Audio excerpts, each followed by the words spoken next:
South Korea has always been a nation obsessed with speed, precision, and innovation. It's the land where 5G was born before most of the world even understood what 4G really meant, where high schoolers code artificial intelligence projects for science fairs, and where your refrigerator might be smarter than your neighbor. But beneath the shiny gadgets and the world-class broadband lies a quiet, calculated movement, one that's slowly embedding artificial intelligence into the fabric of daily life. AI isn't crashing into South Korea like a revolution. It's slipping in like a whisper, rewiring society cell by cell, one algorithm at a time. Walk through Seoul and you'll see signs of this evolution without even realizing it. At hospitals, an X-ray is no longer just read by a doctor. It's scanned and assessed by an AI system that's been trained on millions of images. It flags anomalies, compares historical data, and sometimes catches things even experienced specialists miss. This isn't science fiction, it's routine. The AI doesn't wear a white coat or greet you with a smile, but it's working behind the scenes, quietly and tirelessly. In fact, Korean-built systems like Lunit are becoming internationally recognized for how effectively they can detect lung cancer or diagnose tuberculosis within seconds. And while these tools are assisting doctors today, there are whispers of tomorrow, where AI could be the first line of diagnosis in remote villages or even handle frontline triage in future pandemics. Education is no less transformed. In a country where academic pressure is both a badge of honor and a nationwide stressor, the rise of AI-powered learning tools is shifting how students study. Instead of uniform curriculums and generic test prep, apps like Riiid and SANTA TOEIC use machine learning to analyze each student's behavior, performance, and even the time they pause before answering a question. The system adjusts difficulty in real time, crafting a hyper-personalized experience. It's like having a tutor that never gets tired, never judges you, and always knows your weakest subject better than you do. The government isn't sitting back either. They've pledged to bring these tools into public schools, ensuring even rural areas have access to cutting-edge digital education. At home, artificial intelligence has already taken up residence. South Korea's smart homes are now powered by assistants that do more than turn off lights. LG's ThinKey and Samsung's Bixby systems observe your routines, track your preferences, and anticipate your needs. If you're running low on eggs, your fridge might place an order for you.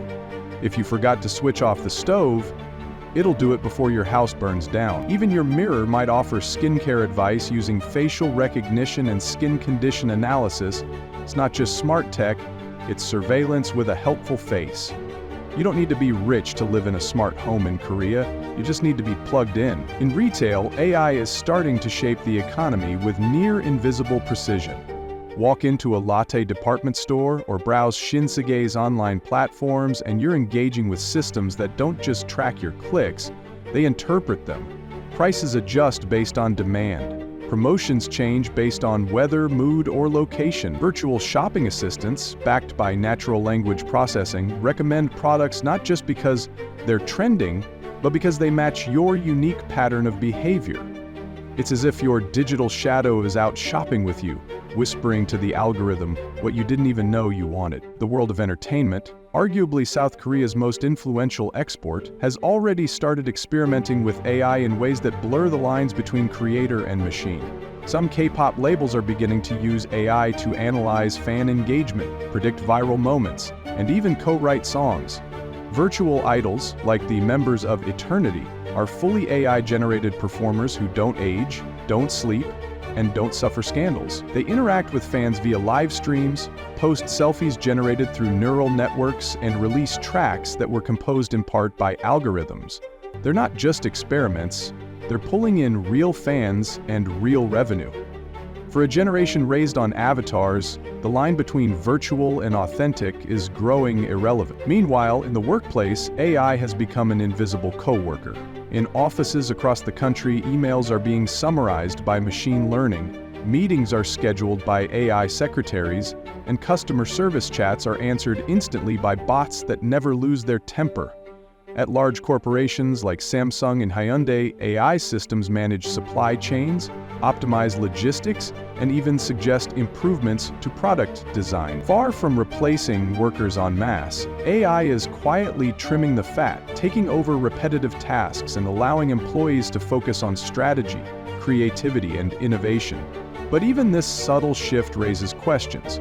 What happens to the junior employees who once learned the ropes by doing those now automated tasks? Factories and warehouses have also embraced automation at a breakneck pace. In the bustling delivery ecosystem that powers South Korea's online shopping boom, robots move packages from conveyor to van with seamless efficiency. Coupang, Korea's e-commerce giant, uses AI not only to sort and ship, but also to predict what you'll buy next, sometimes before you've even made up your mind. If it arrives at your door before you hit confirm, that's not a mistake, that's predictive commerce in action. But while South Korea is racing ahead with AI innovation, it hasn't ignored the ethical conversation. Facial recognition systems, used during the COVID-19 pandemic to track mask compliance and quarantine violations, sparked a nationwide debate. Is safety worth the sacrifice of privacy? And who's watching the watchers? The government is now rolling out AI ethics guidelines to ensure transparency and prevent bias, attempting to balance innovation with responsibility. But the conversation is far from over, especially as AI systems begin making decisions about loans, hiring, and healthcare access. All of this points to one truth. South Korea's integration of artificial intelligence isn't flashy or chaotic. It's precise, surgical, cultural. AI here doesn't feel like a separate tool. It feels like an upgrade to systems that were already world-class. This isn't a nation caught in a frenzy to adopt AI. It's a country that already made room for it decades ago, when it invested in education, infrastructure, and connectivity. Now it's just filling in the circuits. The change isn't always obvious. That's the point. AI isn't taking over South Korea with robots in the streets or dystopian headlines. It's showing up in the things you don't question. Your doctor's second opinion, your child's math tutor, the song you can't stop humming. It's not science fiction, it's Tuesday. And the most fascinating part, it's still just beginning. If you're intrigued by how technology is quietly reshaping the world, one country, one household, one decision at a time, stick around, because South Korea may be the future, but it's a future you can already touch. Don't forget to subscribe for more deep dives like this, and drop a comment below. Do you think AI is making life easier, or is it getting a little too close for comfort? Either way, the wires are already in place, the code is already running, and the future, it's speaking Korean.